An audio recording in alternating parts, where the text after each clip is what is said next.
One is North Korea.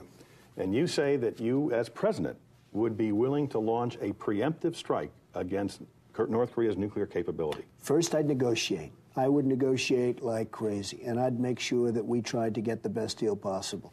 But look, Tim, if a man walks up to you on a street in Washington, because this doesn't happen, of course, in New York, but if a man walks up and puts a gun to your head and says, give me your money, wouldn't you rather know where he's coming from before he had the gun in his hand? And these people, in 3 or 4 years, are going to be having nuclear weapons. They're going to have those weapons pointed all over the world, and specifically at the United States. And wouldn't you be better off solving this really potentially unbelievable, and the biggest problem, I mean, we can talk about the economy, we can talk about Social Security. The biggest problem this world has is nuclear proliferation. And we have a country out there in North Korea, which is sort of wacko, which is not a bunch of dummies, and they are going out and they are developing nuclear weapons. And they're not doing it because they're having fun doing it, they're doing it for a reason.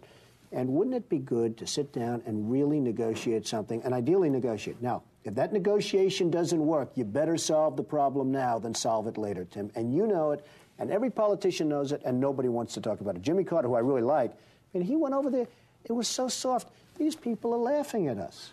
The former general of the Air Force, Merrill McPeak, the former Secretary of Defense, Les Aspin, said you could not launch a preemptive strike against North Korea because the nuclear fallout could be devastating to the Asian Peninsula. I'm not talking about us using nuclear weapons. I'm saying that they have areas where they're developing missiles. No, but taking out their nuclear potential would create a fallout. Tim, do you know that this country went out and gave them nuclear reactors, free fuel for 10 years? We virtually tried to bribe them into stopping, and they're continuing to do what they're doing, and they're laughing at us. They think we're a bunch of dummies.